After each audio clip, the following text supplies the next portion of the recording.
Hello, hello, folks. Welcome to the End Evil podcast. This is Chris Jansen, and evil is the destruction of freedom.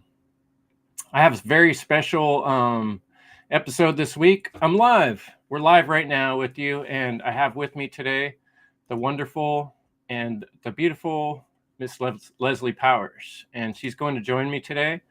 And hi, Leslie. Thanks for joining Hello. me. Yeah, glad to be here.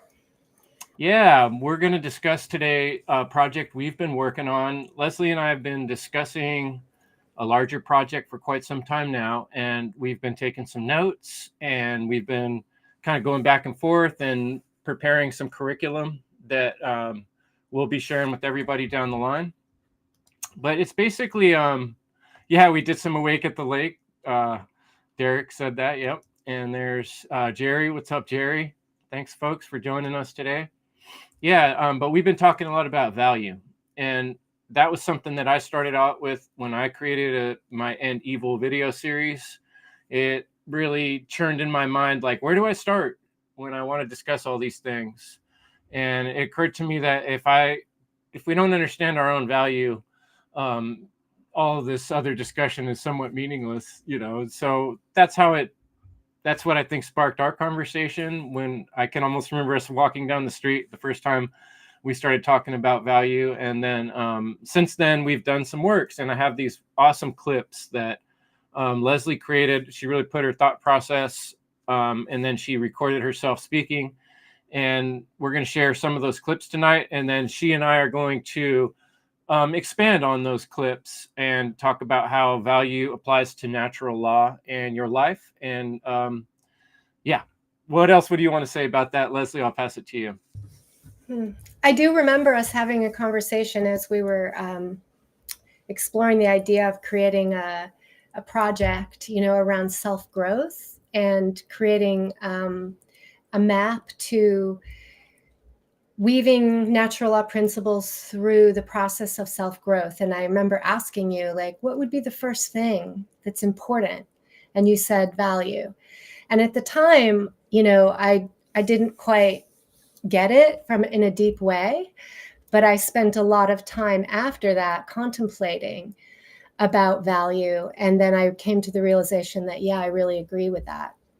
And so I do think that this is a topic that deserves and requires some deep contemplation and the asking of questions. Why is self-value, valuing ourselves and valuing life, so important? How does it relate to natural law? And how do people lose their sense of value? Right? What are the consequences if people do not value themselves or value life? And I think we can see the consequences of that in the chaotic violence of our world today.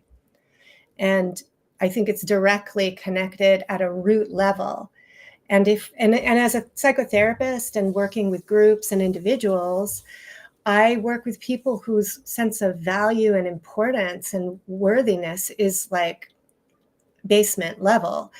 And they have had so many experiences in their upbringing through really poor parenting, through abuse, neglect, and trauma that set the stage for a very depleted sense of self with like a 0 or negative 100, sense of value and importance. And so they have to work from being behind.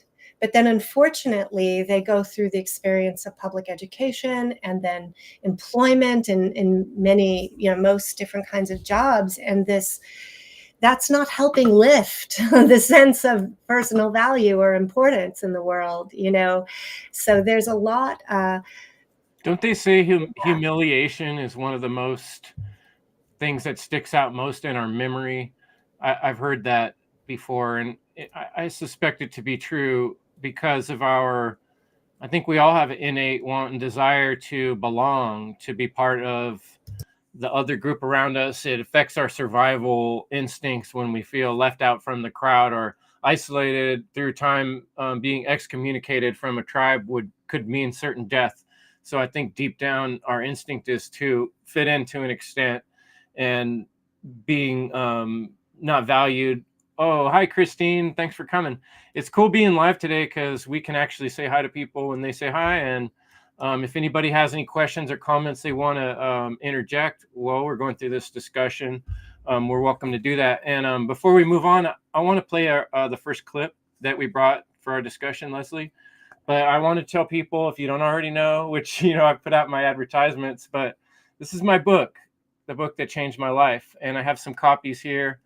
And I'd be happy to send you a copy that's signed. And I'll send you some stickers as well. I have some End Evil stickers. And I've been having quite a few people hit me up for this deal. And you can get it right on my website, endevil.life. And I also have the book, The End of All Evil. And that everybody should read that book or get one, for your friends. It's a short read.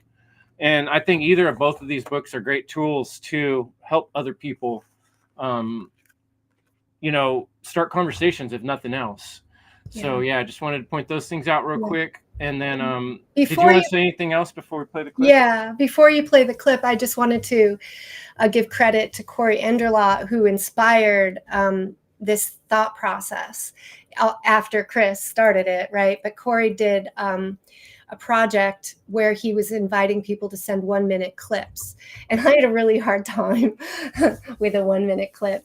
And so this is there's 6 clips that came out of kind of my thinking process. And the very first clip is the longer version of what Corey used in his summit. I forget what he called that, where he did all the 1-minute clips.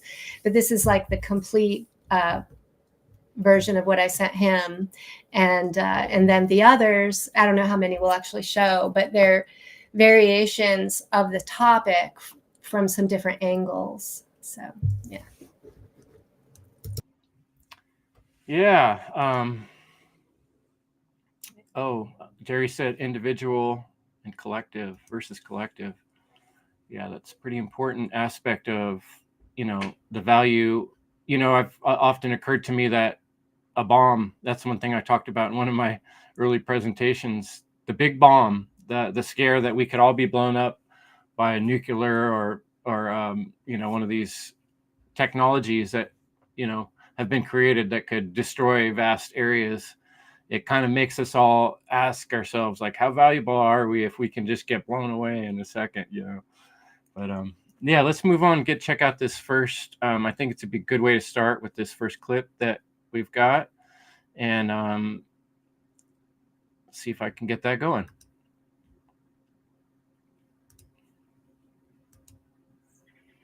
Well, okay. I'm pushing the wrong button. Here we go.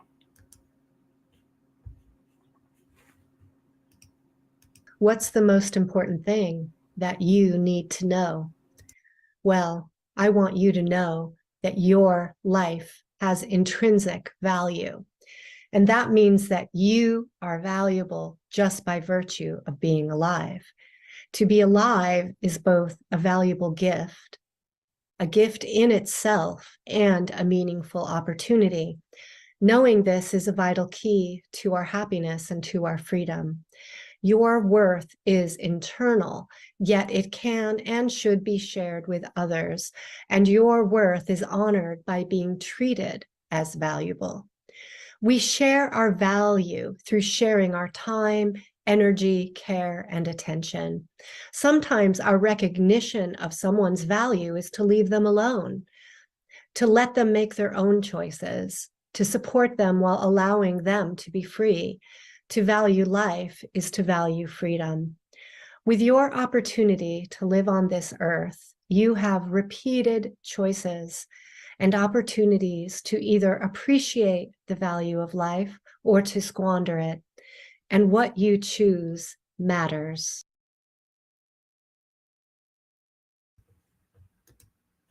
Absolutely. Yeah. So it's reminding me that our sense of personal value has a lot to do with what we value in life, like our values. And our values are, I think, and should be connected to morality, which directly connects us to natural law.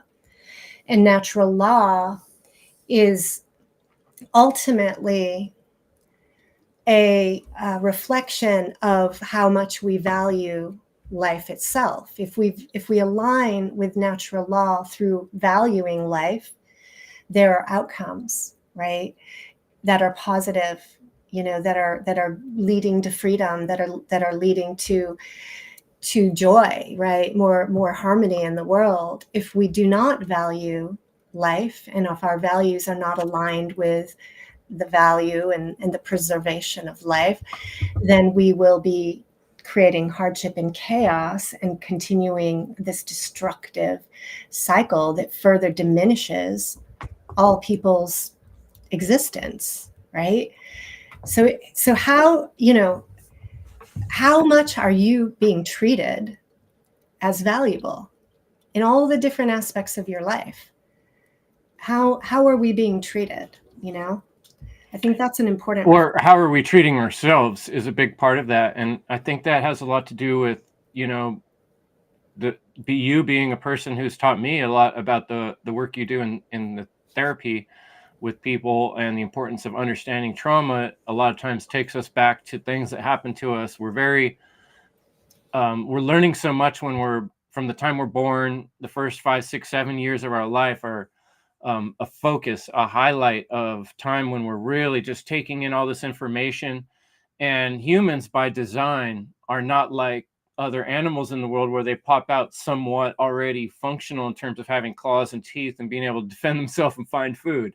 Humans need the mom and the dad, or whatever parents are around. They need care, and they will die if they don't get care. And during those times, if a child's needs aren't respected, things go awry. And the thing you said at that end of that really struck me was about, a lot of times freedom is letting someone make choices. And a lot of times when you're a parent, that's a very unique time you go through with your children, where you watch them about to make mistakes or about to fall down when they're trying to learn to test gravity or drop something they shouldn't drop.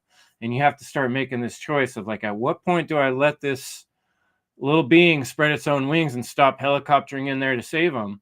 And then when we grow to be full beings, like, why are we still helicoptering in each other's lives and having to be like parents, or have these artificial parents in the form of police or government or childcare workers and other people, because we can't handle our own business, because our lives are so fractured, and we don't like really value the time with our own children, even because we're already split off. Anyway, I'm getting off into too many topics, but the value of letting a child make their choice, and being a parent gets you that unique opportunity that you alluded to. I'd like to, pass the mic to you on that. So children are programmable, right? Children are born in the world and with this innocence, and this they're learning by example. They're learning by how they're treated. So if a child is not treated as important, safe, if they're not safe, important, and belonging, those are kind of the basic needs of all children, and really all people, is to feel safe, to feel important, and to belong. So this idea of value is reinforced, or it's reinforced by how you're treated in the world, by your parents. It starts in infancy. That's the foundation of that self, the creation of the self, and the sense of self being important. And so the parenting aspect's huge. And so what is being fed to the young child about their value? And you're right. Like if that helicopter parent is making all the decisions and telling the child everything, without allowing that child to learn how to think and experience through life, then they may feel that they don't have the ability even to make good decisions, or that they're not capable, right? Or kind of not know, right? Because there's that stage of development when we really separate from our parents or the authority that's telling us to do things, and realize I'm my own person. Well, I think probably that isn't happening to a large scale on like the largest percentage of humanity aren't getting to that point of really recognize their own individuality value, because if they did, they would never let people and authorities and all these people stomp on it the way they do. Yeah. When you were just talking there, I was thinking about my own neighborhood, the greater community, and the way I felt valued. The way police treated people in my neighborhood, I could see the difference between the way they even treated me and other people that looked more like gang-like, let's say, or maybe different ethnicities. They treated people like they were lower than themselves. Yeah. And I saw that many times. And you see that reflection in the greater society too, at school, at, various public events, people that have fancier stuff or have more wealth kind of like seem like they're worth more than people that are lowly and poor. And that's like built into our sick system. And you get that feeling from the time you're very young. When you're a poor kid. Let me put it that way. Yeah. And it really warps the whole definition of value, with value being seen as something extrinsic and something material related to money. And I'm really making the point that this value is intrinsic, and it has nothing to do with the pocketbook. It has nothing to do with your job. It has, your title, and that so much of the values in society are really backwards, and they're not reflecting a value of life itself, or the value of individuality, or the value of freedom, or the value of free thought. Rick asked a question, how important is it for parents? Yeah, what's up, Rick? Thanks for joining us. How let's important? Put his question on the screen. Yeah, how important is it for parents to let their children make mistakes? Well, I would say that, it is important. What kind of mistakes are we talking about here? Yeah, what kind, certainly life and death kind of things. You don't want to, to like. Everything we do is mistakes in a lot of ways when you think about it. I just was watching that video with Brandon Martin and James Cordner. Mm-hmm. And Brandon Martin was talking about how we are natural de-occultists. From the time we're born, we're trying to learn to see things that are hidden, and that was just such an amazing thing. I can't wait to compliment him and next time we see him. Yeah. But that was just such a great thing to say. We're always trying to solve problems, and every day is like a series of making mistakes and figuring out how to get better. That's not really a bad thing. We're taught a mistake is part of the conditioning that's devaluing. Right. But what is the condition that really makes children afraid to make mistakes or afraid to try? It's really the abuse of authority. It's the concept of authority itself, where, I talked to someone recently who anytime they made the slightest mistake, they might have gotten hit in the head, something thrown at them. They were basically trained to aim for perfection, which is impossible. And so they never got it. They never met the mark. They were, afraid now as an adult to deviate out of the box, right? They're obsessive somewhat with perfection and very rigid rules and rigid authority-based structures, because that type of treatment as a child, where mistakes were not welcome, where mistakes were seen as, something that makes you bad or wrong or not valuable, and there's so many people in this world who have been raised with hyper authoritarian models of treatment, with physical violence, with a lot of emotional and mental abuse. I mean, it's rampant. And all of that is conditioning children into feeling less than, feeling small, feeling unimportant, where the value is placed on following direction, trying to please adults. And a lot of people end up people pleasers, totally don't have a sense of self, put everyone else ahead of themselves, and then treat themselves poorly. Right. So if you lack internal value, then you don't really give a shit about your health, about how you eat, about, whether you just escape your pain with drugs or alcohol. It just totally disorients an individual from everything, and the authority-based system is part of that. Because if, children how do you learn? You have to, think about a business, right? If you're going to start a business, the coaches I've heard, they say, you have to get used to failure. You have to recognize that you have to, your first idea might not work. You might lose, before you gain. Well, how does a person stand that if failure means that they're no good? no good? You're no good at it. Yeah. Yeah. And that, I think I've seen that so many times where people got devastated very young by something where they just got hit way too hard.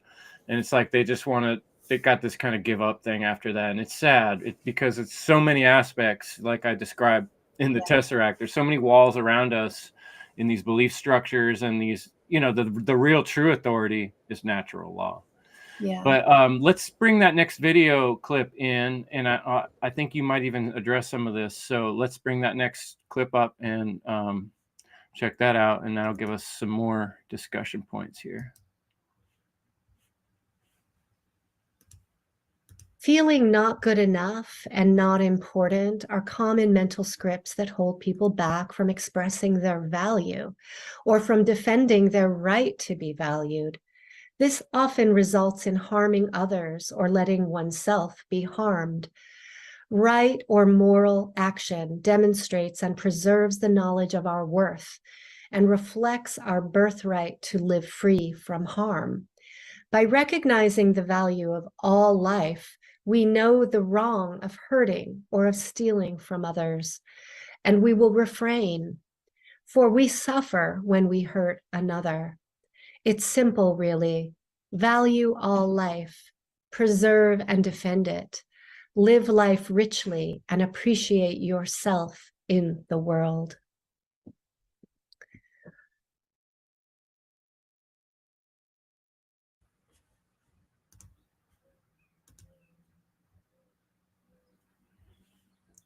I like how you said that. It was beautiful.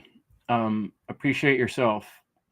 I think that kind of brings me back to what we spoke about earlier. I realized much later in life, that I had a pretty negative script running.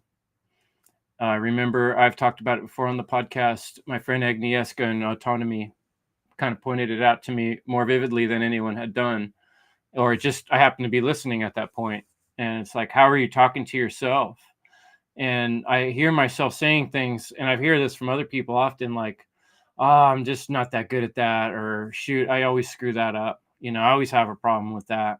That's something I'm not that good at, and like repeating these phrases. And we're very programmable beings. So we're actually doing is programming our brain that, oh yeah, let's keep screwing that up. And let's just identify our whole self with that negative thought when, mistakes and actions and things that have happened in the past are very, it depends how you contrast and compare and put them into context. If we'd been looking at them the whole time like learning opportunities, like Richard Grove was teaching me at that time, all of a sudden it's like, oh, great, I just made a mistake. Awesome. I'll learn from that one, so. Yeah, I lost my thought.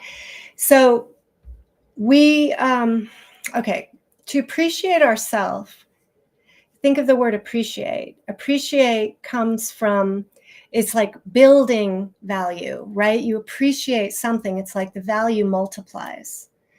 And if you have a sense of value, then you will feel free and you will have the motivation. You'll be free to create. You'll be free to talk, right? You'll know your ideas, your thinking process has some worth. It has something to add to a conversation, to add to life. But if you don't have that sense of value, and you're not going to be attached to your purpose because you're going to feel unworthy and purposeless, not important. And if you don't feel good enough, if you don't feel like you're valuable, then what are you going to do? You're going to defer to other people to make the important decisions. You're going to vote for other people because somehow they're more important and have more value, right, or rights to make it because you're small. And that's a big part of what's contributing to this dysfunctional system we call government, really is the foundation of people not even appreciating and valuing their own importance, their own intelligence, their own ability to solve problems, right? And that's playing small is somehow internally justifying giving away your rights, which you really can't do, but people think, right? Yeah. I looked up the etymology. It's been a minute since I've looked that up for value. It looks like it comes from Latin valere. Almost sounds like the gas station. Volare. Valere is to be worth, to have value, to be of worth. And, worth is a similar to be well or strong. I guess those are the other two major things I was seeing, well or strong. So what I'm thinking about is a lot of times I give myself a compliment out loud, and I do that because I'm still rewriting the script in my own mind, and I've made it a point to be complimentary towards myself. And I think sometimes it almost comes across outwardly. I've noticed in certain places it almost seems like people like I'm braggy, and I could see where that comes across as bragging, but it's a fine line how we deal with this thing we call our ego. And I think modern society has kind of made us like feel guilty about feeling good about ourselves. Like if you even just compliment yourself out loud, the people are like, oh, you're gonna compliment yourself, huh? Like that's something you shouldn't do. You're supposed to always put on this pretense of being I don't know, Humble. how do you say it, right? Like Over humble, but being like humble. Yeah. being having self pride is a bad thing, Yeah. I think right? that's what's one of the kind of misdirection, that kids are taught. And, I really respect what Rick is saying here, and have a lot of compassion, for having a physical disability. And then all the ways that children are mistreated and not seen as valuable. And that's based on the materialism of our world, and this whole way we've been trained to be workers, to make money, that somehow that's what creates value in society. It's a very backwards, human, it's just devalues humanity itself, and it's hyper materialistic, right? And what we're talking about is the mental and spiritual value. The value of life itself is something that isn't measured through your work title or your abilities to do labor or be strong. I think even in that definition, to be well or strong is kind of indicating a bit of that material value. Clearly we all want, to value our body, right? So if we value ourself, which internally, then we will be inspired to take care of our vehicle, our body. I think that is important. But Well, sometimes, and look how much a belief system can corrupt that too. Like, in terms of one thing I've thought about often, family members I've known that have had like very strong religious attachments, belief systems. God's doing this, God's doing that. Like making God, from my point of view, it sounds like they're making God into a personality who's vengeful and sometimes nice and sometimes mean. And I'm thinking, man, if I saw reality that way, I'd always be feeling like bad about all these things I did, like God's going to be mad at me, like it's kind of a smack in the face of natural law to start making up that much storyline about something that's not the facts. What we know the facts are that, yeah, there's cause and effects in the world, and that we have these emotions that make us feel bad for doing certain types of things, like, and stealing. But there, these whole other ideas and belief systems can cause guilt and drinking and getting into bad habits and having mental problems because we're so tied up in our head about all this stuff that we really don't know, that are yeah, storylines that other people made up, that maybe like, they'd even made them up to control us. right, good old Catholic guilt, castigation, self, flagellation, right? Punish yourself for your original sin. That's a diminishment of our value right from the start, that we're born with sin, right? Right, And right. this whole idea of walking through life being guilty for being alive, for having desires, for having Or having natural doubts. impulses, or for questioning what you're told, if in church or from your parents. And so that is the programming, that is part of where the man-made structure derails the natural law principles, you know. And I think there's a big difference between, you know, taking a human system and overlaying it, right, putting it on, imposing it onto a child as based on fear and guilt, right, and then kind of messing up a kid's natural antenna, you know, about what's right and wrong. I think that there is a natural mechanism built in physiologically to us in our nervous systems, but based on healthy relational attachment and the experience of our emotions and the experience of empathy, the experience of care and compassion being role modeled in our life with healthy boundaries, right? Boundaries are a form of self-protection, a protection of life, right? And if that natural process isn't allowed to unfold because of too much, you know, like you're saying, like control behaviors, you know, then children are going to lose touch with that potential. Yeah, it's like you're already derailed because you're Mhm. off on this train of what's fantastical thinking that other humans have Yeah. created. Let's get into the next clip and see where that takes this Okay. conversation. I have to cue it up. Just give me 1 second here. Replace screen sharing. Clip number 3. Okay, here we go. Let's share that one. There we go.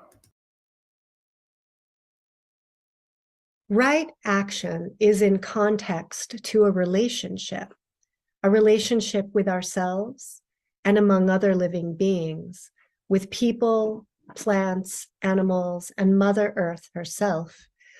To know the immense value of life means that we will protect and defend all living beings. Good is available to all of us, yet it is us humans who commit the most atrocities, the wrongs. We steal good from each other. We devalue life itself through stealing from others, especially by stealing one's right to free choice and voluntary interactions.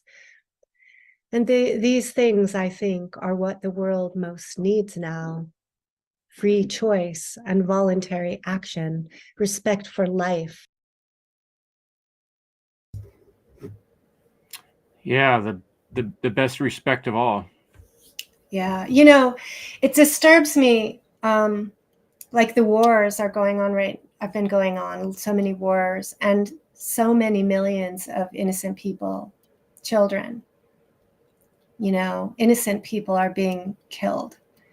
And I saw a post that like really enraged me about how it's justified, right? Because we need to somehow, this killing of all these innocent people over there is somehow protecting us over here.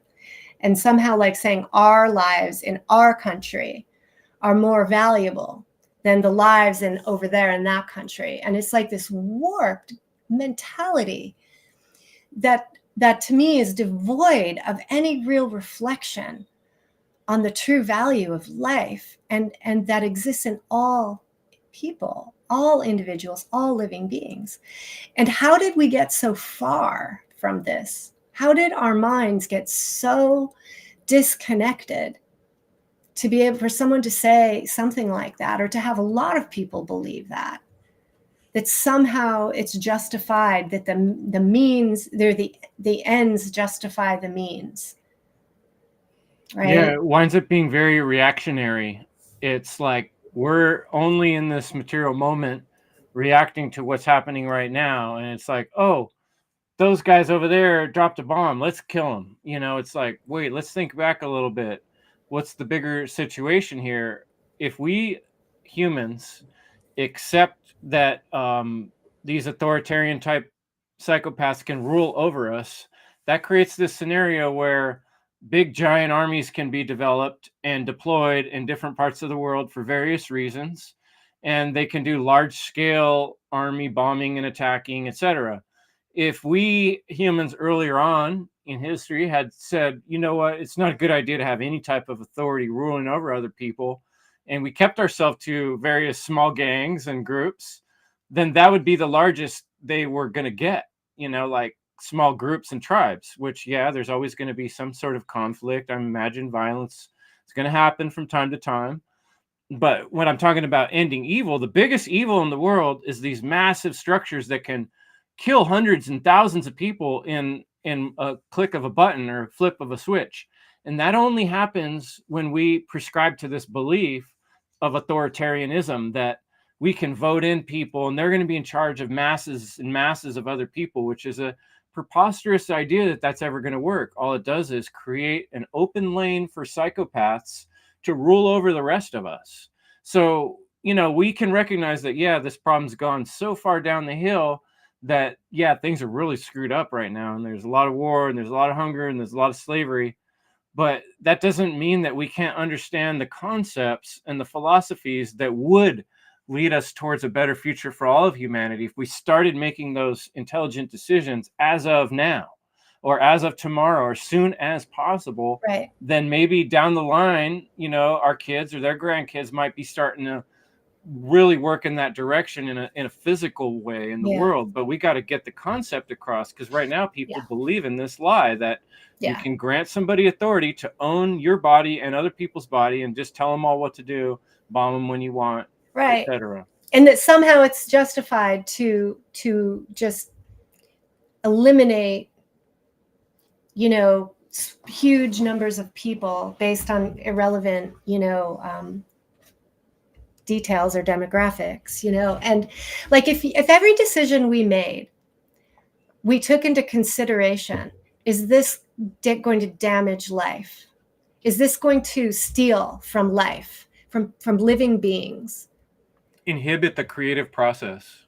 Including that is the result of life energy, is creation, right? And if our actions are going to disrupt that life energy, that force of creative potential and growth, then it's wrong. If violence is wrong so clearly, because it clearly devalues life.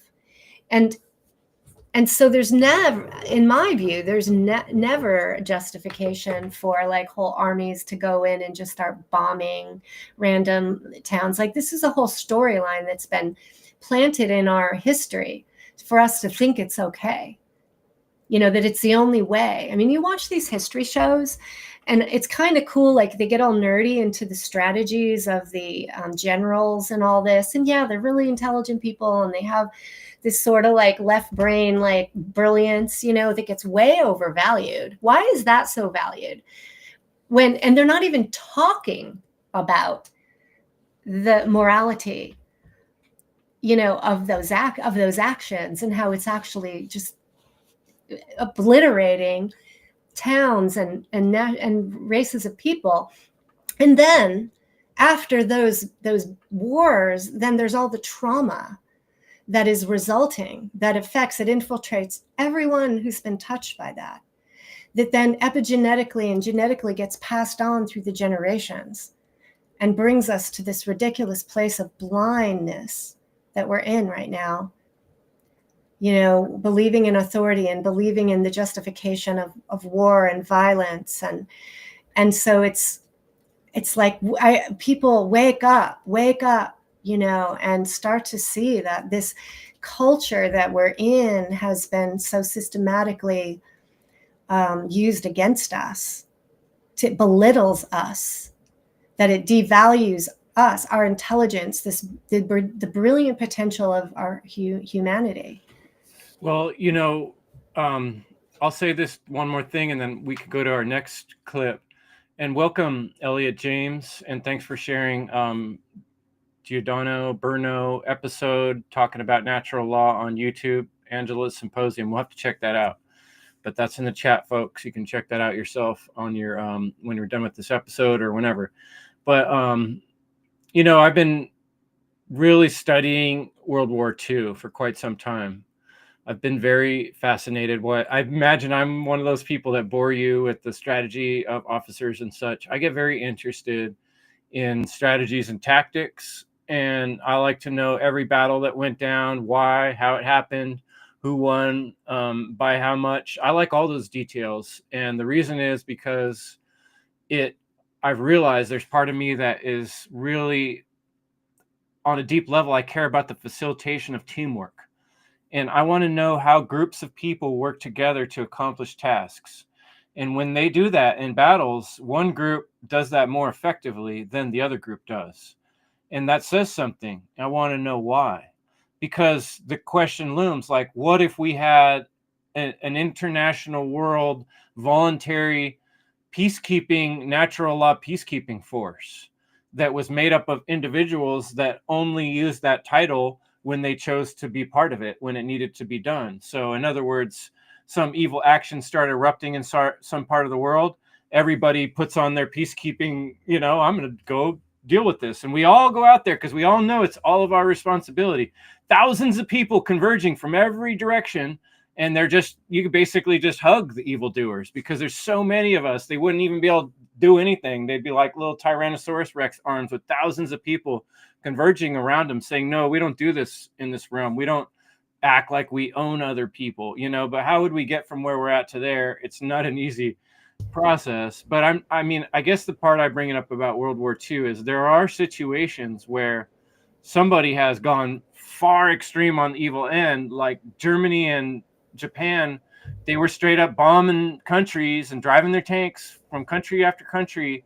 And a lot of people were trying to make peace with them, and they weren't. They were just breaking treaties, bombing the very people who built their tanks, and, sneak attacking. And so it gets to the point where you do have to organize forces, and you do have to stand up against somebody that powerful. And so I understand the fear and the need, the concern for the ability to be able to defend ourselves against massive evil forces. But I think that needs to happen sooner on the moral understanding of our personal sovereignty before it ever gets to that point. Right. And the order followers, right? If every soldier and every police officer understood the true and cared about the true value of life, they wouldn't be doing those things, right? There wouldn't be the war.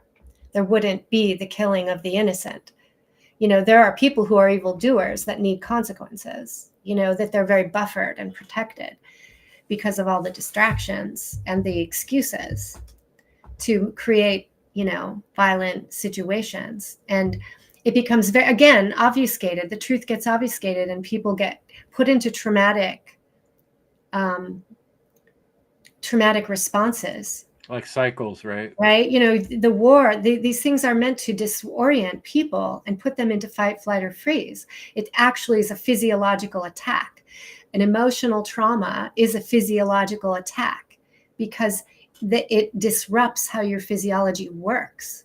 It shuts off the frontal lobes. It shuts off the thinking brain, puts you into the animal brain and the reptile brain where you're purely emotional and physiologically reacting to protect your life, right? So a lot of this kind of war mentality, I think, is very deliberate to totally traumatize humanity and to take us out of our brain, our thinking brain, and to take us for people to feel helpless and powerless and, ultimately not able to solve a problem. Some of those World War II battles, like 500,000 people died in a day, like just like that. Imagine how many mothers and sisters and children, oh my God, yeah, all just lost this like super important link to their heritage and memories and skills, etc. times a million. How many times has that happened? And what really creates that? I think of leverage, right? Like imagine you're trying to get the lug nut off of your car and it's on there way too tight and you can't get it by yourself. What do? You get a bigger lever, right? Imagine getting two people on that longer lever and two people lean on it. Then you can move it, right? And so we have a world right now where you got hundreds of thousands of people leaning on the lever of let's believe in authoritarianism and statism. And that's why it's working so well. As soon as there's enough of us like not leaning on that ridiculous path and saying, no, let's not let anybody rule over us at all. and let's work out things on a personal single level. And when there's danger that's larger, then we form some sort of group that's loosely formed that we can disassemble when it's done. Yeah, I mean, I don't know how all those things would work, but I think there are other ways to solve problems. I think that's the bottom line, that we don't have to solve problems in the way they've been historically solved. They've not been solved. History and all the interventions to solve and bring peace have not brought peace. They've not brought health. They've not. Well, maybe some weird level of it, but the contrast is massive death, massive slavery, right? and traumatization that goes on through generations of people that we're still feeling it today, which is why we have so many kind of zombified followers and people just trapped in, you know, the matrix, right? Because they're so disconnected. And so if everyone can just start to reflect on all the ways that the systems, the status systems of our life are really disrespecting us and really not valuing us, not giving us free choice, free will, voluntary action, that are basically telling, you know, kind of we're putting in for survival, just living to survive, you know, and jumping. It's bigger than just us too. Like it's a slap in the face to reality's laws, right? Yeah, because it's telling reality like, oh, I don't really like your laws. I'm going to make up these other ones. Yes. Where we get to, you know, and I get it, where we have technology, we're always trying to get better at things. And I think there's a point where we go too far. And the technology of how to manage groups, you know, there's a lot that goes into it. But I've seen in my years of doing group facilitation and being in different situations, I've seen groups that work together because they're all there voluntarily and they all want to be there and they want to get something done. And they actually do a great job. And the other thing I've noticed about individuals is most of us, like, we learn better when we want to do something, when we're having a good time. If there's a little song, you can remember something better.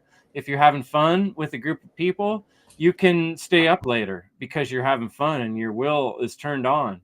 And so working together is very possible. The only thing that's holding us back from doing that is a belief system that it's not possible for anarchy to work, which is kind of ridiculous considering that anarchy is the default condition of reality, that before anyone created these structures of belief, there was not that. And somehow we survived that period of time.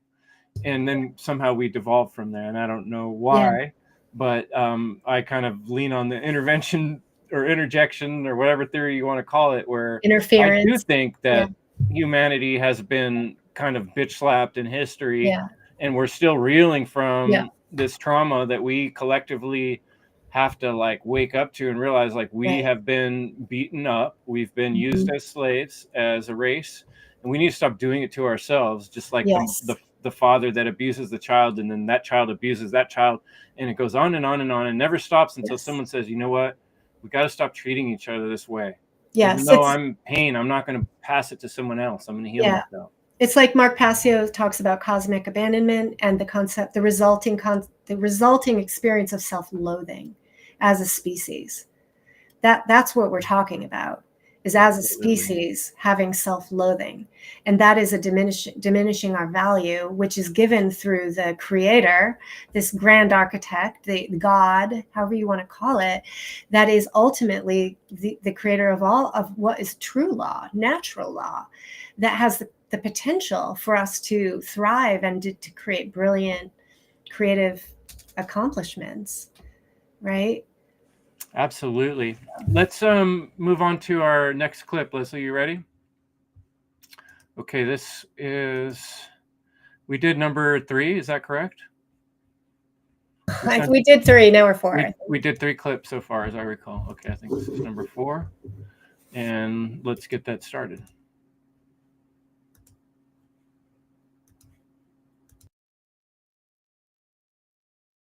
Demonstrated by knowing your rights.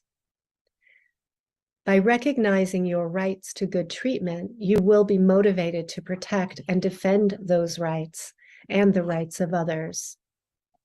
Make remembering your intrinsic value and claiming your natural rights a priority. You will more likely see how you are being exploited and then awaken to the reality of slavery in the world and the increasing threats to our freedom. Well, that was right on cue to what we were just discussing. That was the one we started partway in. I remember we were discussing it before the show. We thought that'd be a good point to start. The sacred word, right? It's like defending, but also protecting through setting boundaries around what you say yes or no to. Our boundaries basically determine our life experience. Think about that in your life, and what are you basing your yeses to, and what are you basing your nos to? Is it coercion? Are you saying yes to the DMV because you really love, paying money and putting a sticker on your car? No, we're saying yes because we're coerced, right? And we say no sometimes to things like public speaking, like making content, because we feel small, we feel unimportant, we feel not good enough. It's not based on truth. It's based on your self-loathing, right? How do you interact with the people in your everyday life? Where are you codependent? Where are you responding outside of your actual value system? We all need to look at those things and start in the small micro places of our life. And then we can start building up to the bigger things. But we're not ready really to go say no to the DMV yet, probably for the most part, right? Because we haven't even gotten our internal life straight on a small level, and we're not unified.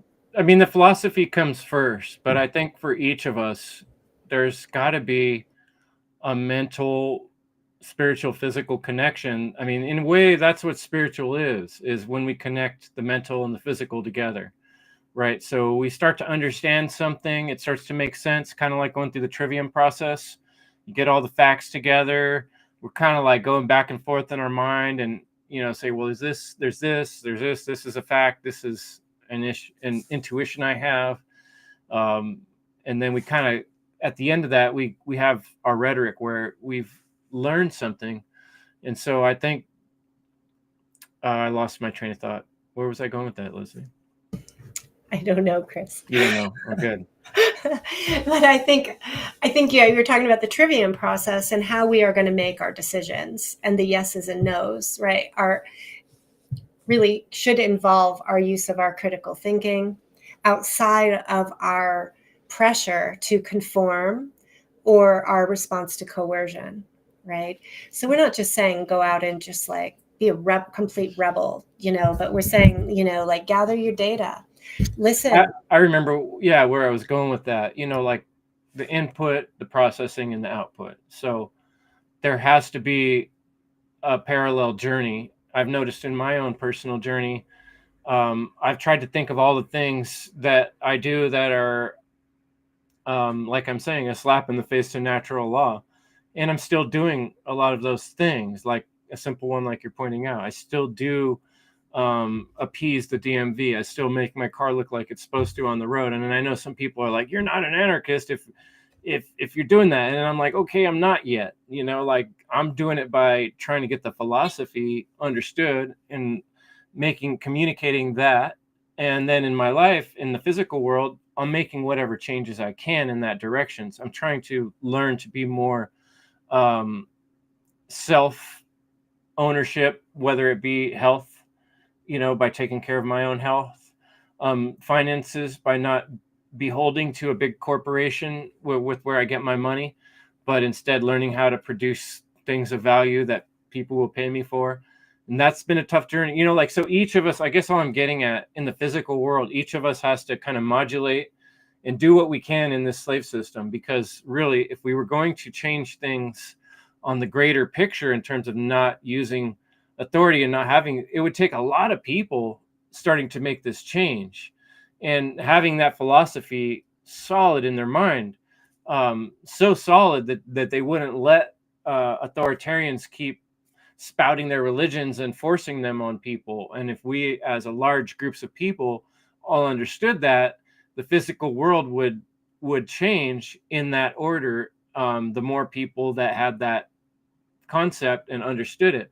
But as single people in a war on freedom, you're like a person standing out in a field with a tiny little pellet gun, and they got tanks and bombs and nuclear warheads. So you can't exactly just go full anarchist in the physical world right now, or you're just going to get annihilated. It's something that involves other people, and that's where the tree of life, the integration of understanding that we all affect each other, that's what this natural law thing's about, that it's not just an individual process, it's also about other people. And that's why we have these conversations, and that's why we're here. Yeah. I wanted to say that we have the world of ideas, philosophy, very important.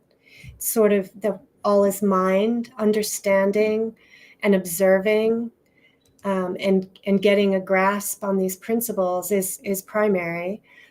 And then taking those principles, we can start to look at the bigger world, the collective, and I think a lot of people are able to see the violations at the collective level, right? And feel fairly powerless in a lot of ways to stop anything and not sure what to do. And people hit these kind of awakening experiences that are crises on some level and really upsetting, and therefore, and then not sure what to do. And then, teaching the principles and the concepts is one avenue.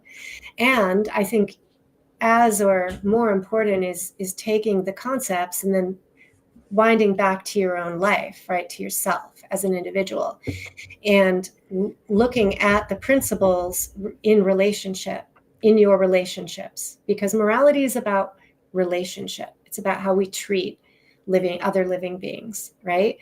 And so we can look and analyze, just sort of assess our lay of our land, and all our relationships. How do we relate to ourselves? Do we have a proper inner monarchy, or are we like a tyrant, to ourselves? Or are we just this permissive absentee parent, anything goes? How are we balanced within our own self and operating with our thought, feeling, and action? That's where we need to really come back. And then we can look at our relationships to others. We can look at our relationships with our parents, with our siblings, with our spouses, with our children, with our neighbors, with our all the people that we interact with in life. We can then go to the relationships with, these, entities like corporations and government institutions. And we can look at that. Is it an equitable, reciprocal relationship? Because reciprocity is really a natural principle as well. And that has to do really with,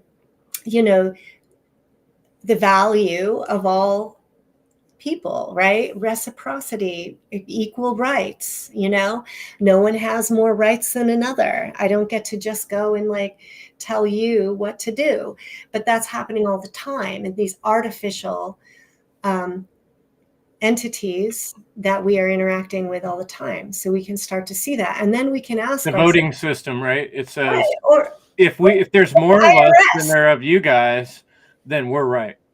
Yeah, like taxes is a really good example. And we, and so then it leads to this analysis of our own relationship to authority, our relationship to the unnatural, to those things that if like our work, if our work is maybe we're in a little box, a little compartment, and what we're immediately doing doesn't seem to hurt anyone.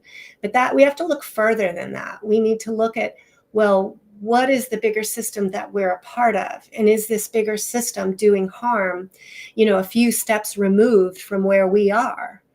And if we are working for, say, this is where Marx says you're a moral trash if you work for the government, right? If you're a rule follower. And I had to really think about that, even in terms of my work, which is I'm a clinical social worker. I'm a therapist. I help people all the time. It's really easy to think I'm the good guy. But then if I'm working, in an environment that is, like being funded by the government, and and given like restrictions and rules about who I can help and when I can help them and how I can help them and what kind of labels they need to have and which interventions I could use. Like I'm really part of an immoral system. And I don't want to be part of an immoral system. I want to free myself from that. So bit by bit, I'm freeing myself. I'm cutting those cords because I don't want to be connected with that energetically. I don't want to be restricted to only helping people in the way that this government institution says I should be. And so we all can start to make adaptation changes in our lives that bring us more aligned with moral principles. And yes, there's going to be a sacrifice for that. You know, you might lose your health insurance, you might lose your paid time off, you might have to work your ass off and make your business, you might need to do trades with people, you might need to live in a smaller house. So these are the personal decisions that we all have to face, you know, about how we eat, how we live, where we work, you know, and start to take the blinders off and stop saying, I don't have any power. I can't do anything about it. I'm just poor me individual. I'm a slave to the system.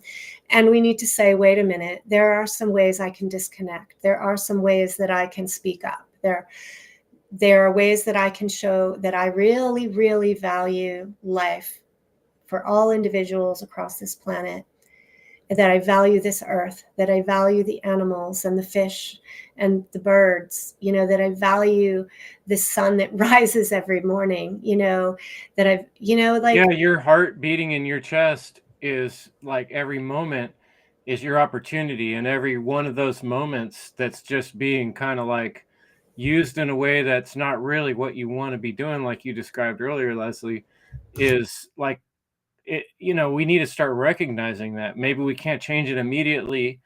Each of us are on our own journey, but as soon as we start recognizing that and being like, you know what, this time is actually kind of being stolen from me. No, it is being stolen from me. You know, then all of a sudden we have this realization like, yeah, wow, it is. Yes. And that's not a happy realization. No. But once we have it, we're more conscious and we can start modulating our decisions from that point forward to Yes. kind of wedge our way out of this situation as much as possible. And I think our best leverage on that is speaking out and having these conversations with others at this point, communicating. And being a model of good moral values, you know, in your life, and being that for your children, and taking your value of life and yourself out into the world, you know, with your creative gifts and your talents, and appreciating that value, you know, outwardly, really important. Well, we have let's just do, I think we have 2 more clips. Yeah, So let's do let's them. play those and we'll close up the show after that. Okay. So I got clip number 5 lined up here and I'll play that right now. Here we go.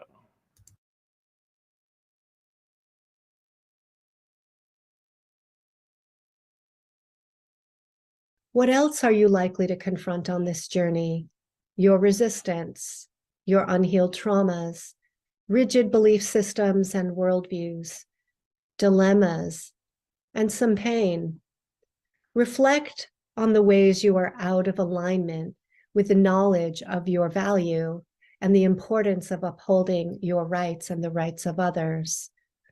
This can be a difficult process, and it can sometimes feel like too much, but yet it is the most important work to do.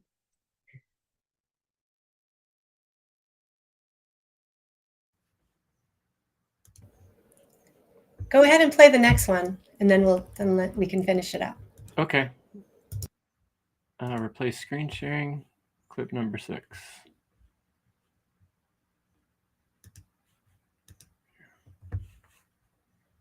You can squander the value of your life by wrong actions.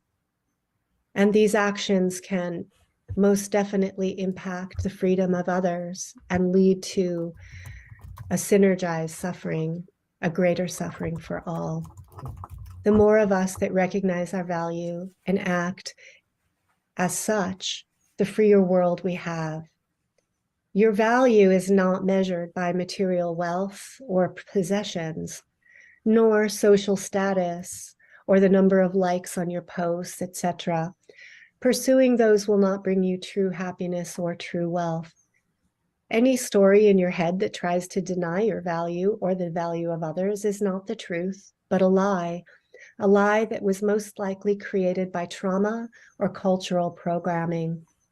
Traumas from your past, built on the traumas of our descendants, have created veils that shadow us from the knowledge of our infinite value, of our connection to the all that is.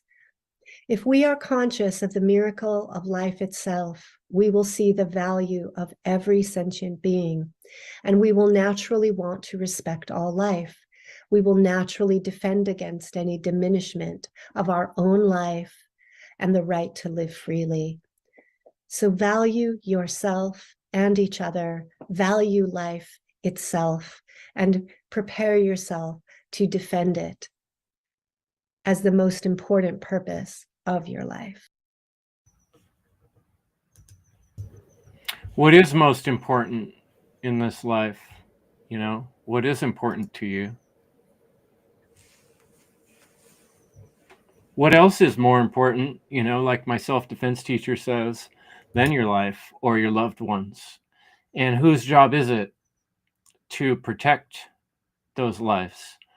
You know, if you outsource that job to someone else and you don't like the job they're doing, it's kind of your fault for outsourcing that whole job. So protecting yourself and protecting your loved ones is actually your responsibility.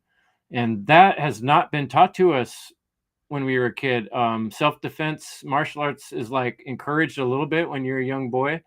Not that much for females in this continent, as much as it seems like some others, but it does seem like as soon as you get past, you know, being a kid, all of a sudden martial arts is kind of almost like not encouraged by most society, except people that get into it. It's a very small percentage, 1 to 2%, from what I've looked up, of people that stick with any kind of training or martial arts. But you know what your talk there really speaks to me is the importance of, now there's one physical thing we could do in the world right now, all of us, is start training for dealing with difficult situations. So you don't need to wait for someone else. And there's a lot to that. The principles, we do have to respect the world we're in and the laws, the so-called law, man's law in place that will destroy your life if you do the wrong thing. So you have to be very if you careful. do wrong according to their law, well, you could be doing something totally okay. Yeah. Right. Yeah. I think that I did martial arts in my earlier life, and I've done some little bit with you actually, and with the teacher that you've really continued on with. And I realize that by stepping into the physical action, that it brings up the mental, it brings up the emotional blocks. So we have to get out of just the thinking about these things, and we need to get into the body, and we need to experience our body under pressure. We need to practice difficult situations and build the confidence and the skill to be able to hold on to our thinking under pressure and in difficult situations. And that means, you know, we need to face our traumas. We need to face our fears. We need to not run away. We need to not run away from ourselves or from the potential that we have to do something good in the world. You know, so there is a responsibility here, I think, just by virtue of being alive at this time, to do your personal healing work and to put out some good in the world. So that's kind of all I really wanted to say here. And Chris, I really appreciate you bringing the clips and giving me the chance to talk a little bit more on this topic. And thank you. Folks, check out alivethrive.life. That's Leslie's website.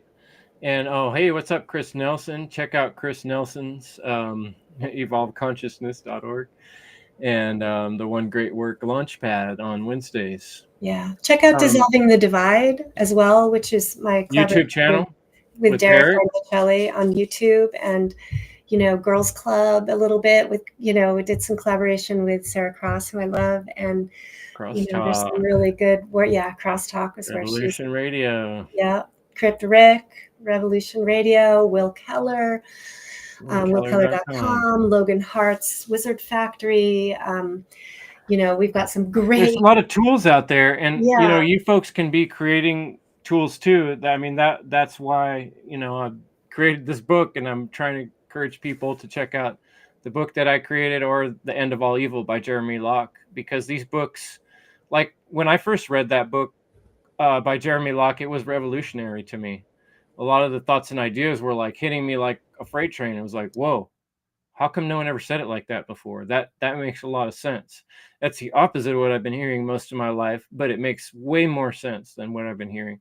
So, a lot of this is just exposing more minds to these ideas and starting to prep our world for the time when we can actually start implementing a different lifestyle in the physical realm. But it's got to start with our understanding of the principles, and really good rhetoric and material and creativity. And your time in your life is your energy. It is your currency. It's your ability to spend that on something, like you said, that is really important. Yeah. And the last thing I'll say is cultivate relationships with people. Don't stay too isolated because of your disillusionments and, the kind of negativity that can enter our minds, where we don't want to go out into the world. Interact with people, see the heart in people, let your heart guide you, to connect where people are at, recognizing the suffering that got them to their limited beliefs and ignorance. And with that compassion, I think that is a key that can turn some minds around. And the connection between people is so crucial. People feel so alone and isolated and have lost hope because of that. So if we can bring our heart as well as our minds into the world, and not only online, but in our local, communities, I think that we can make an impact more than we realize. So beautiful. Thanks, Leslie. Crazy Winfield says, you guys are awesome. Great episode today. Thank you, everybody, for tuning in. Everybody in the chat, I really appreciate it. And I'm going to close out by playing my little video I made of my book showing up. And that's my fun commercial to leave the show tonight. Check out Crip Rick Show on Mondays, and check out Crosstalk Radio and all the other ones we discussed. Oh, Sound Path to Freedom's coming up, Labor Day weekend. Hopefully I'll get an advertisement to put up soon for that. But if you guys haven't checked out Sound Path to Freedom, check that out. Yeah. And we're planning another funnel, another Freedom in Natural Law. It's around the corner. We're starting to get that going. So in the new year. A lot of good things happening, and I hope we're encouraging and motivating some of you to light up, ignite that your heart, and be the change in the world by making those choices. All right. Much love, folks. We'll see you next week or the one after, whenever we can. Evil's the destruction of freedom. Ooh, it's exciting. All the dogs are barking in the neighborhood. I got a knife and I got a box right here. This box is full of books, and I'm excited to open it. That's why I have the knife. It's for good intention. See, good knife. A knife can be for something good or something. And there are a book that changed my life. Wow. Congratulations. I like the cover, and this is the real thing. Look at all the boxes, and they're all accounted for. We're gonna send them to people. So books are gonna be getting packed up, folks. Whoever ordered a book, I'll be sending you an email, and this is exciting. Thanks so much, whoever purchased a book, and I'm very excited to share these, and we'll be updating them. So if you're part of the first people that actually read the book, let me know what you think and how you feel about it, and I'll take your comments into my thought process towards the next iteration where I make changes, and the newer version will have perhaps your thoughts involved, possibly. So hope you guys like it. Thanks so much. We'll see you next time. Stop and ask, how the hell did I get here? You've been climbing your whole life, pushing, proving, surviving. You're standing at the edge of everything you thought you wanted, and for the first time, you look around. You see it all differently. This isn't the end of the trail. It's the start of seeing clearly. This book and this moment are urging you to pause, to reframe, to reface your life with a new kind of bravery. The book that changed my life. Are you ready to start your new life? Are you ready to awaken to the purpose and the passion that's been waiting inside of you all along? Check out endevil.life. Evil is the destruction of freedom.